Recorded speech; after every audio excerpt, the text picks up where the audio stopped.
Hi everybody and welcome to Big Sky Sounds. I'm Anne Harrigan, Music Director of the Billings Symphony, and I'm here today to talk about our opening concert of our 73rd season with some amazing guest artists, Elizabeth Joy Roe and Greg Anderson of Anderson Roe. Welcome. Thank you for having us. So we have known each other for 24 hours, and I feel like it's been forever. We're just having such a great time, but our audiences are going to get to know you for the first time. First of all, I want to have a huge shout out to Corby Skinner, because he's the person who really put me on the beat and said that we really have to have you come. Thank you. Excited about that. Thank you, Corby. That he'll be in the audience, I am absolutely positive. But so you all are a piano duo extraordinaire. If anybody has seen their videos, it's just really exceptional what they do, but even more so live. There are some things that I didn't expect and was completely delighted by, even though everything you've done is wonderful on YouTube and you do a lot, but you've been together for more than 20 years, which doesn't seem possible because you must have been 5 when you started. Thank you. So tell us a little bit about yourself, how you came to have this incredible collaboration.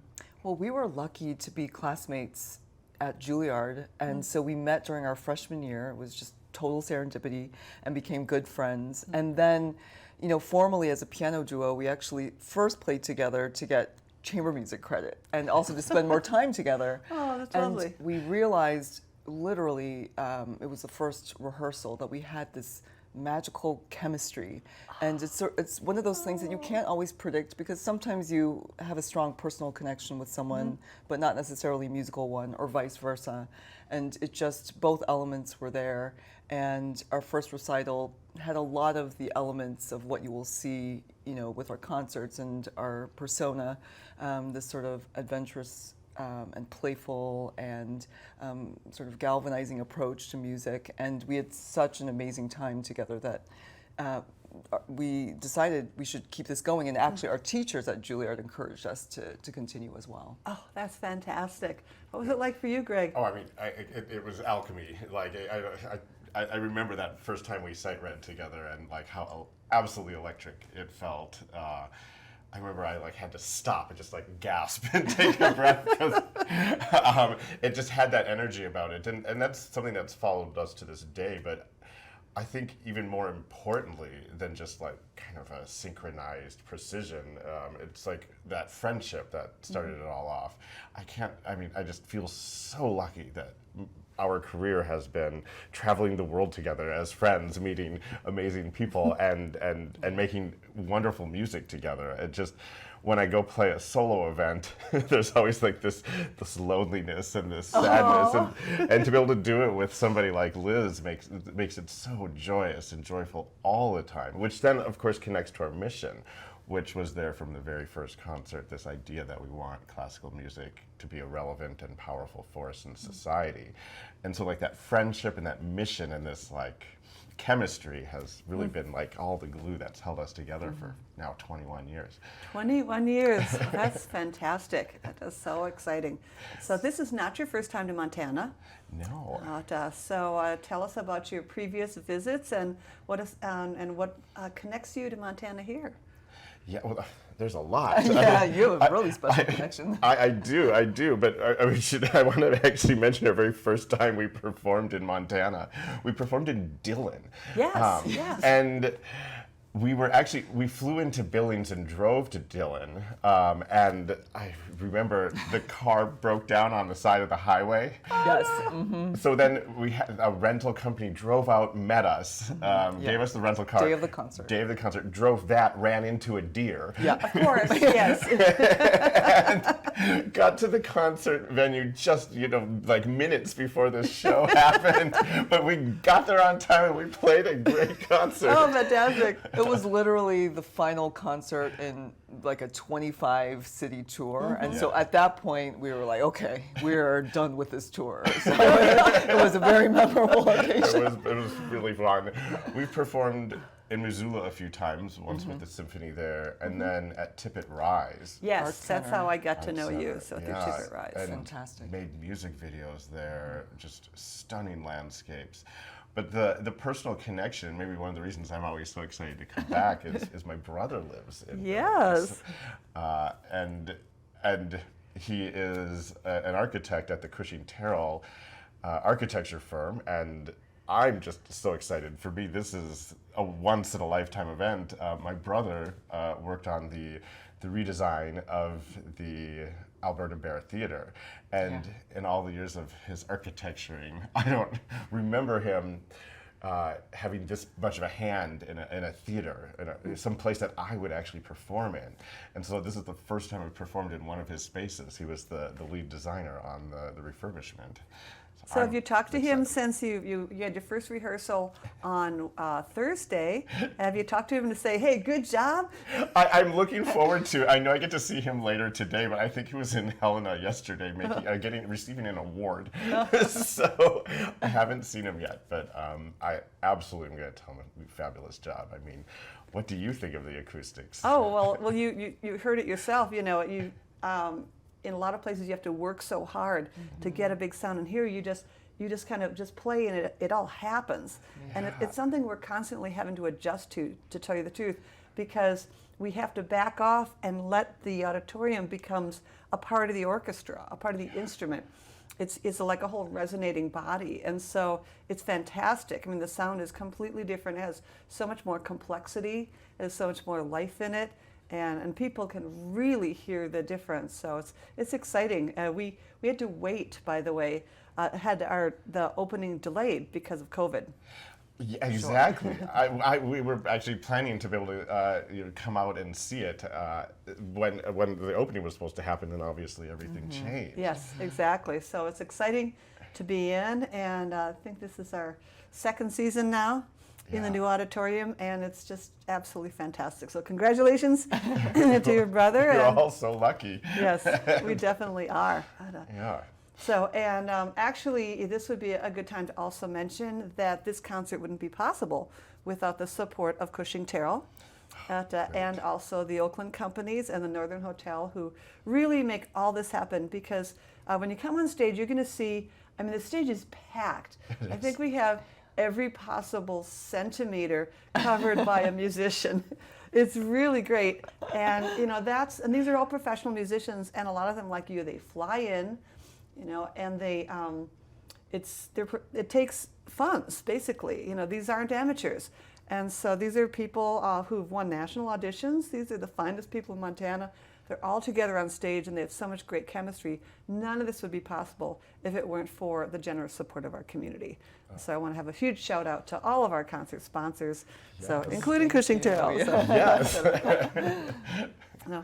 But so you are playing two very different works, and I wanted to talk about the Mozart to start, because it's a piece that's near and dear to my heart. I played it with actually Leon Fleischer's wife, and it was kind of a funny thing. I can say it now because it's been a long time. I knew Kathy because we were both from Minnesota, and so. Oh.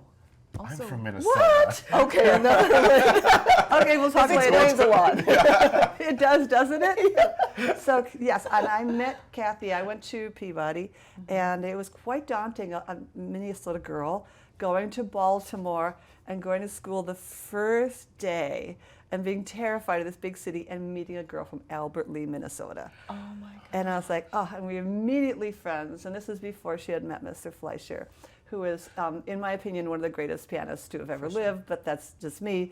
So We share that Yeah. sentiment. okay. So, but I was raised by him, you know, musically. So I played in his orchestras. I went to Tanglewood. He was like my, you know, my piano dad. So, anyways, so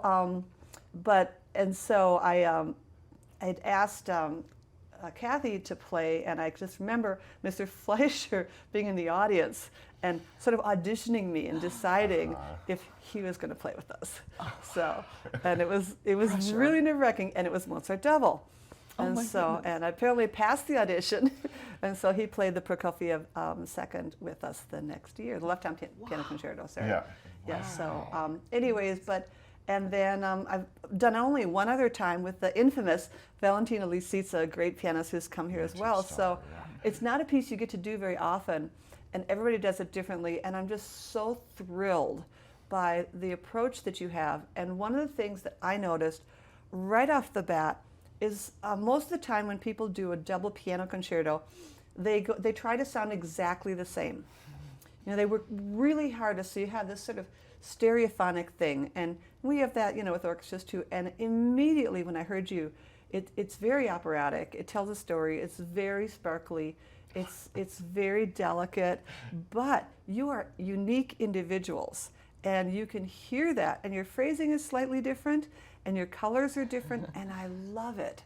Thank you. Well, you know, you hit upon several points. We actually approach Mozart in a very operatic manner because we love his operas, and also we love the interplay of two musicians. Just in general, it kind of harkens back to our roots. We didn't necessarily emulate any duos because we were at Juilliard as soloists, and so even it's a surprise for us to be a professional duo, and I think because of that, we sort of aim to honor our individuality as not only as artists but as humans. And so when you come together, it's hopefully the sum is greater than its parts, and that there's a true dialogue and something that reflects reality, the world. You know, that you have very distinctive personalities, approaches, ideas, perspectives, and emotions, and then you bring them together, and it's something that's complex and rich. And you know, we're constantly sort of inspired and surprised by each other, even in the live performance compared to the rehearsal. And so it just keeps it so vibrant, and we also hope that that reflects what Mozart you know, was intending. You know, he was such a colorful person and lived such, you know, a full yet brief life, and so we're hoping to kind of represent all of those elements with our performances. Oh, I think you will in spades. Speaking of which, I know this is going to be broadcast at different times. For those of you who are tuning in, this is the Billings Symphony Orchestra, and we are going to be performing our 73rd season opener, coming up to our 75th pretty soon. And this is going to be at the Alberta Bear Theatre with Anderson and Roe, and also we're performing Respighi's Fountains of Rome and Berlioz' Roman Carnival Overture. It's at 7:30 p.m. And you can check us out at billingssymphony.org if you're not already in the auditorium listening to this before the concert. That's right. But yeah, check us out. Tickets are Saturday. available online, and it's going to be, sorry? September 17th. Oh, September 16th. September 17th. Oh, wrong orchestra. So September 17th, I'm jumping way ahead. Or This 16? 16. 16. Well, let's get this right here, shall we? Okay, edit. Saturday, September 16th. Sweet 16. Yeah, September 16th at the Alberta Bear Theatre at 7:30 p.m. Information at billingssymphony.org, or just walk down to our Billings Symphony office. Our tickets are available at the Alberta Bear Theatre. So, and also on their box office. So now that we get that all straightened out and everybody's going to come, I wanted to just kind of touch on something you said, and then I want to talk about Carmen. So there's always kind of a debate about how is it you take these dots on a page, and how do you use emotion to change that? Because clearly you do. But I mean, how does that work? What do you think makes great artistry? And what is it that happens in the brain, in the hands, to create that magic, that chemistry, everything you're talking about? I mean, I would start off by saying that music is radically subjective, and that actually is one of the best things about it. You know, you could have a computer or MIDI, or now we have ChatGPT. You know, you could have these things just execute the notes on the page, but what makes it music is that sort of that je ne sais quoi element. The fact that, you know, each of us would perceive what we see on the page slightly differently, or maybe very differently, and then we sort of try to, you know, kind of fuse that with our knowledge of the historical styles, perhaps if you're working with earlier music, or you know, just contextual clues. You know, sometimes it's like, what was the composer dealing with, or what, you know, what are other music from that period? But more importantly, kind of we always try to tap into the humanity of the music, and so you know, I think that music is this sort of very pliant thing, and that it can change depending on, you know, your mood that day, the energy that you're getting from the audience, and, you know, and also from your fellow colleagues on stage. And so it is actually kind of a beautiful mystery.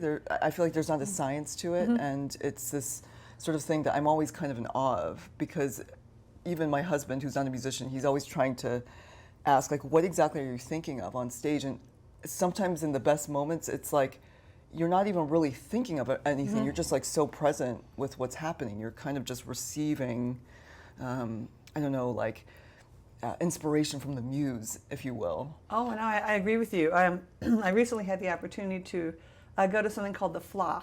So I know what a name, the FLA. It's in Ireland. Okay. The Flam, the FLA, you know.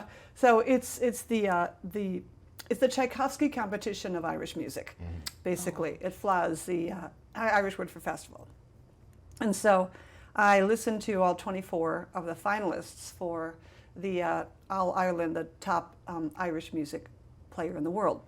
And you listen, and you know, it's not about precision. There are plenty of players they were all perfect, as you can imagine. It's not about that. And I actually I picked the winner. I was happy about that. And I reached out to him. I said, okay, what do you think made you the best? Really interesting. This is like a kind of an Ennis haircut, Peaky Blinders haircut, you know, metal in his face, you know, kid, you know, and he was absolutely brilliant. And I talked to him about that. It's like, what do you think made you, you know, recognized as the best fiddle player in the world?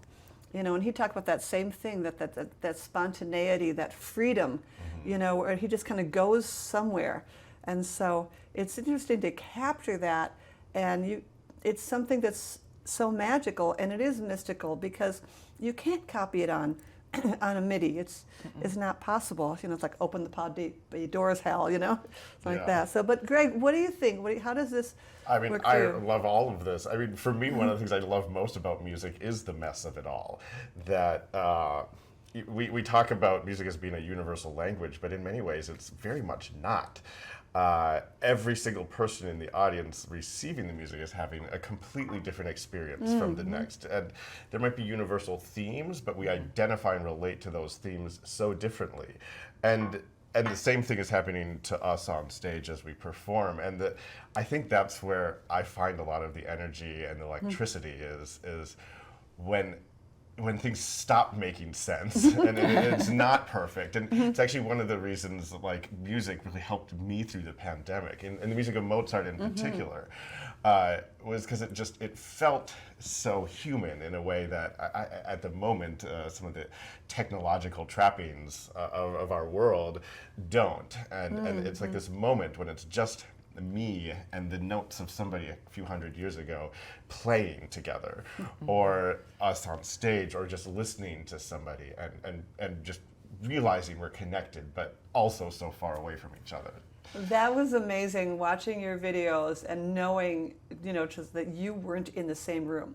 It was bizarre. Oh, during the pandemic, our virtual videos. Yes, definitely. That was, you were so connected even though you couldn't be together, and I think it was really quite inspiring. It was a way for us to feel like we were still connected. Yes. After we hadn't been apart from each other. That's true. Physically apart, more than like a week or two. A couple weeks, that's right. Almost 20 years. Oh my goodness. Because all our big trips were always together. Yeah, it was surreal. So one of the things, if I could just jump on a personal note, so you mentioned your husband, and you are married also. Yes. And so I thought that was very entertaining watching the videos. And as I said, I did say to staff, they're not married, right?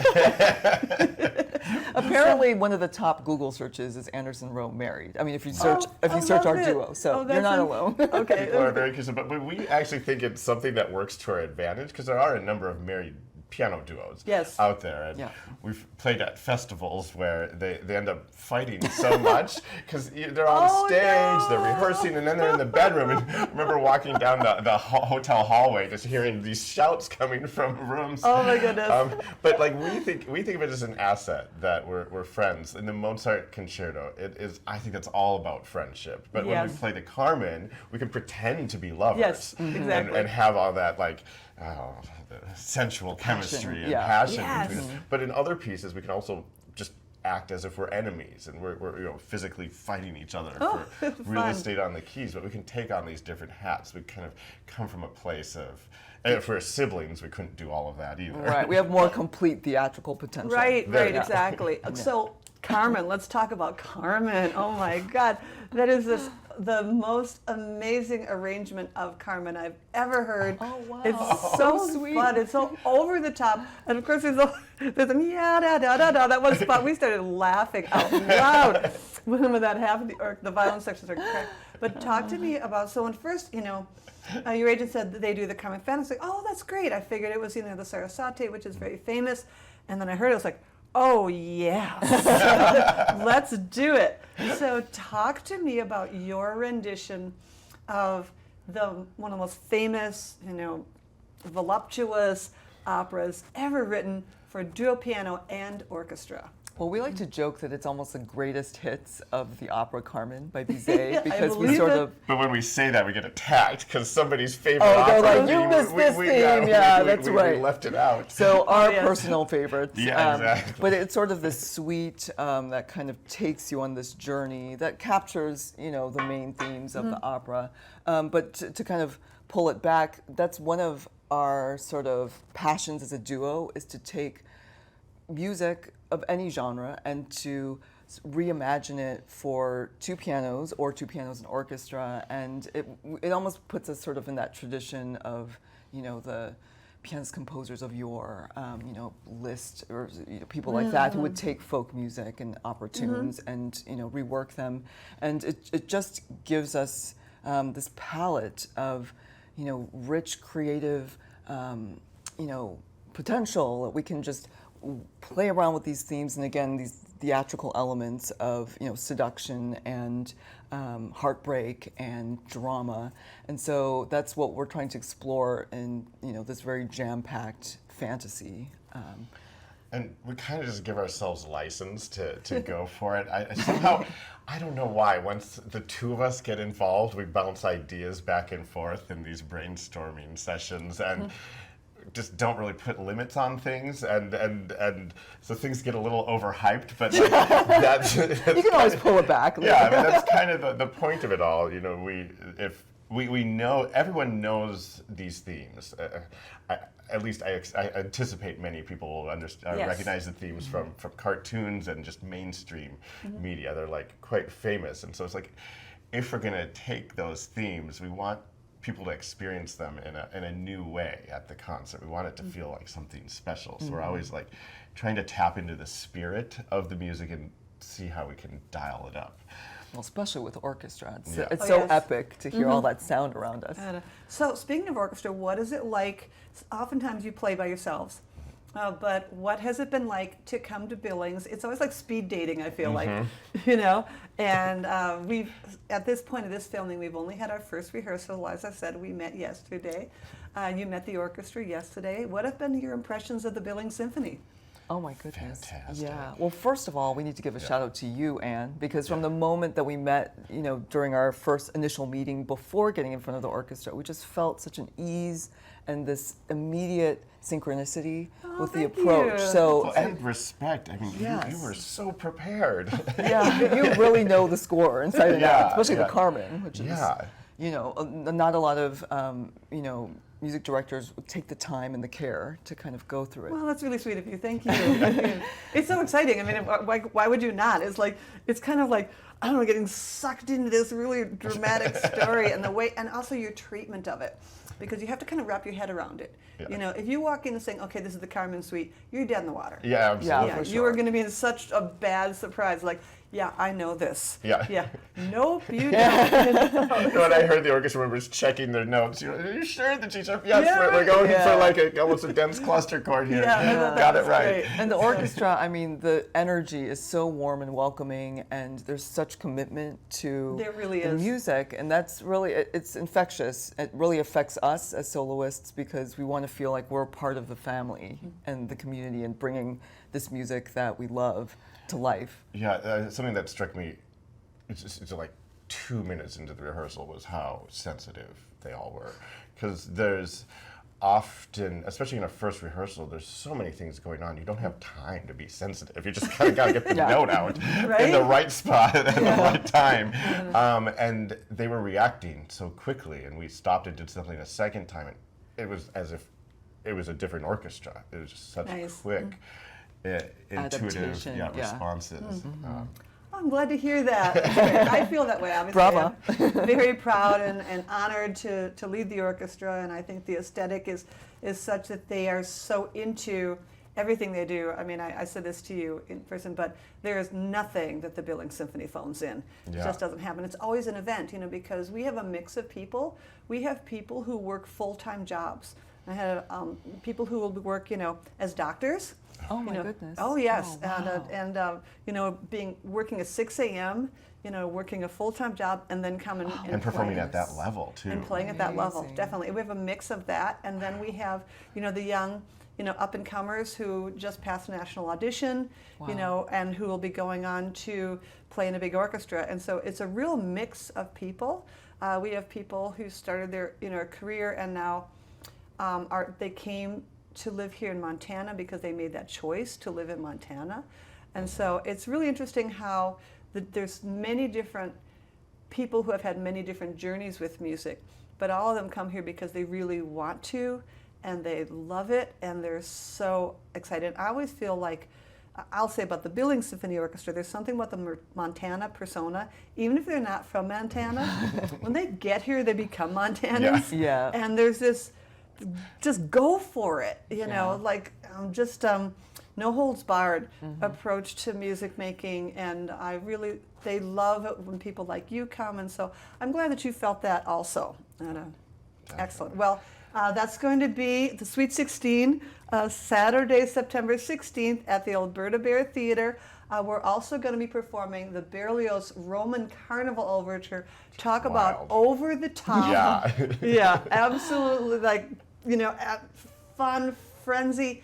And then a piece that is brilliantly scored, Respighi's Fountains of Rome, which has so much color and contrast. It's all about water and light and the contrast. It starts out with a fountain at dawn, and you can just feel, just the air, the humidity there.